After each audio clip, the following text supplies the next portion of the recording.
आज हम ऐसे वीर वीर्यवान पुरखों की औलादे, इसलिए यहाँ बापूजी के आश्रम में आकर गौ मंदिर में बैठ करके बापूजी जैसे संतों को बचाने की हम बात करते हैं।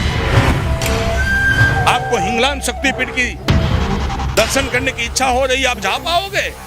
कल उठ करके जगन्नाथ मंदिर के भी दर्शन आप नहीं कर पाओगे। आप गौरक्षा की बात करते हो, कत्ल खाने चालू करने की परमिशन कौन देता है? कोई साधु संत देता है? तो आज तो आसाराम बापू जेल के सलाखों के पीछे हैं और हिंदू समाज भुगत रहा है। मैं समाज को भी निवेदन करता हूं,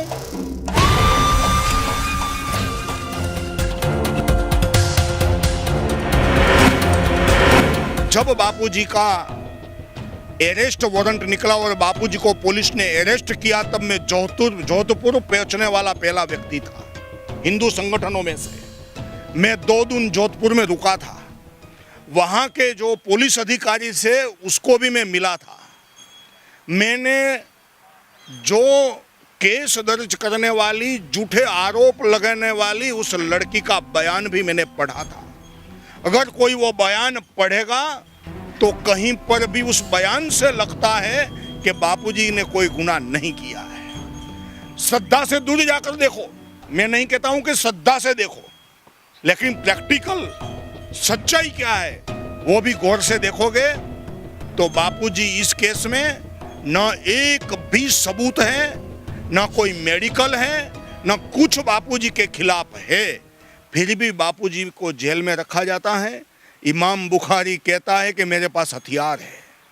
इमाम बुखारी कहता है कि मेरे पर इसमें इतने केस दर्ज हुए हैं, मुझे पकड़ के दिखाओ। मैं इस देश के शासन प्रशासन को कहना चाहता हूं, जब तक हिंदू बहुमत में इस देश में है तब तक आप प्रधानमंत्री और मुख्यमंत्री बन सकते हो।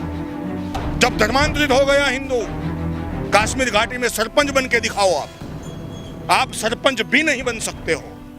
आप मिजोरम में जाकर कोई तहसील पंचायत का चुनाव जीत कर दिखाओ। जब तक हिंदू है तब तक ही नरेंद्र मोदी प्रधानमंत्री बन सकता है। जब हिंदू ही नहीं बचेगा तब फारूक अब्दुल्ला ही मुख्यमंत्री और प्रधानमंत्री बनने वाला है। इसलिए इस हिंदू की हिफाजत करो, और हिंदू की हिफाजत करने वाले ऐसे संतों को कोई सत्ता सुरक्षा कवच प्रदान नहीं करती है तो वो सत्ता इस राष्ट्राय इदं न मम राष्ट्राय स्वाहा के प्रचंड यज्ञ में कोई काम की नहीं है। मैं आपको और कहना चाहता हूं, इस समाज का बड़े पैमाने पर जागरण करना पड़ेगा। गांव-गांव में जाना पड़ेगा, गांव-गांव में हिंदू समाज को खड़ा करना पड़ेगा। परम पूजनीय संतों को मिलकर के, ऐसे बापूजी अकेले नहीं, बापूजी जैसे कई अनगिनत संतों को मैं बता सकता हूं। मैं पूरे देश भर में घूमता हूं कि आज संत प्रताड़ित हो रहे हैं। मैं बीच में कच्छ में गया था, एक छोटा सा संत बॉर्डर पर हनुमान जी के मंदिर में बैठने वाला, वहां हिंदुओं की बात करने वाले संत पर ऐसे झूठे आरोप लगे थे।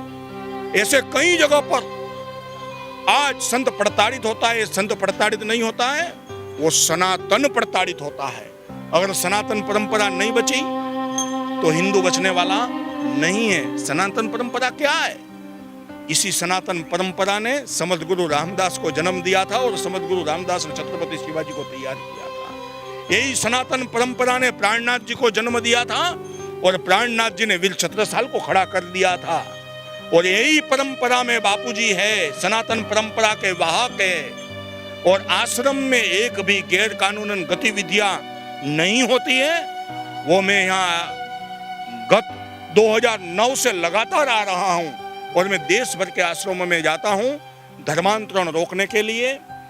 ऐसे कई सेवा कार्यों के माध्यम से हिंदू धर्मांतरित न हो, इसके लिए आज धर्मांतरण बहुत बड़ी देश की खतरनाक समस्या बनी है। मुझे बताओ, पहले मक्का में कौन था?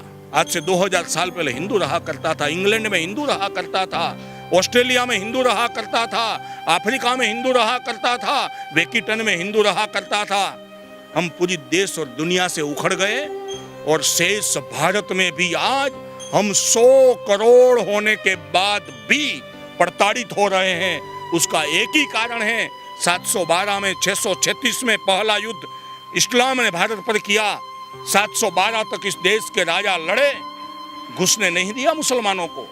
मुसलमान सफल तब हुए कि दाहिर को हिंदुओं ने साथ नहीं दिया, हिंदू असंगठित हुआ।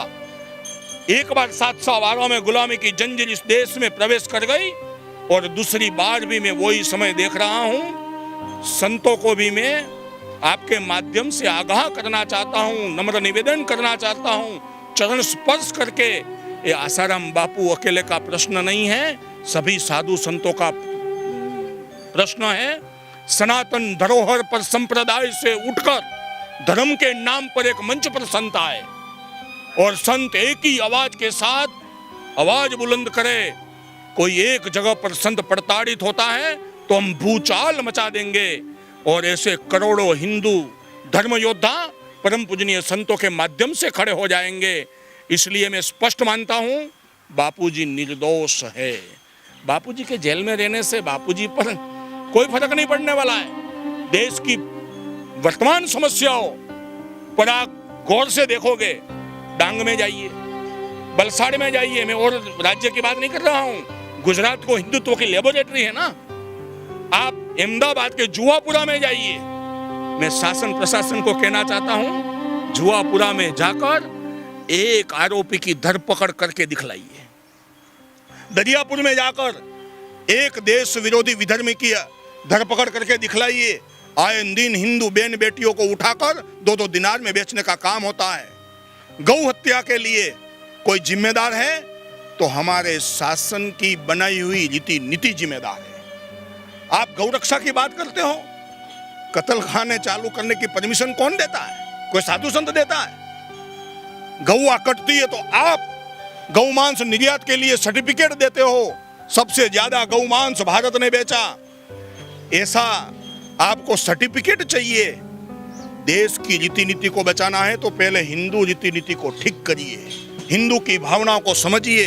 अरे हिंदुओं की भावना को नहीं समझे तो आज तो आसाराम बापू जेल के सलाखों के पीछे हैं और हिंदू समाज भुगत रहा है। मैं समाज को भी निवेदन करता हूं, आज भी इस देश में हम 100 करोड़ है, सिंगल डीएनए सिंगल रेस, हमारे पुरखे एक है।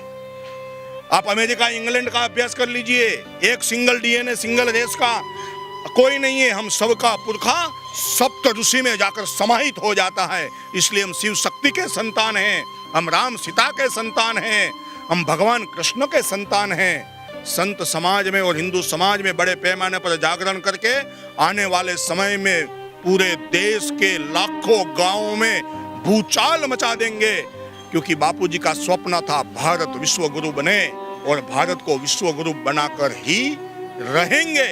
इसलिए गौ हत्या, मंदिर की रक्षा, गौ रक्षा, मंदिर की रक्षा, संतों की रक्षा, हमारे सनातनी हिंदू मानचिन्हों की सुरक्षा इस देश के लिए और दुनिया के लिए जरूरी है।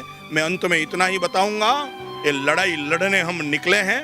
ये लड़ाई कभी हमारे पुरखों ने लड़ी थी और लड़ाई लड़कर इस्लाम की हार की आंधियों के बीच में परिस्थितियां विपरीत होने के बावजूद भी जीत करके दिखलाई थी।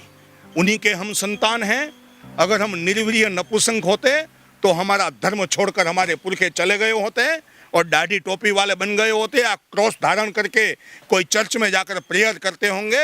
आज हम ऐसे वीर वीर्यवान पुरखों की औलाद है, इसलिए यहाँ बापूजी के आश्रम में आकर गौ मंदिर में बैठ करके बापूजी जैसे संतों को बचाने की हम बात करते हैं। अंत में हमें हमारा देश क्यों बचाना है, हमारा गुजरात क्यों बचाना है? हमें इसलिए हमारा देश बचाना है, हमें तो चाहिए शास्त्रीय भारत। इराक ईरान तक भारत की सीमाएं थी, बप्पा रवल का भारत चाहिए। बताओ, ढाकेश्वरी मां के दर्शन करने की आपको इच्छा हो रही है? आप जा पाओगे? आपको हिंगलान शक्तिपीठ की दर्शन करने की इच्छा हो रही है, आप जा पाओगे? कल उठ करके जगन्नाथ मंदिर के भी दर्शन आप नहीं कर पाओगे। कल उठ करके अंबाजी शक्तिपीठ के भी दर्शन आप नहीं कर पाओगे। कल उठ करके गाय की पूजा भी आप नहीं कर पाओगे।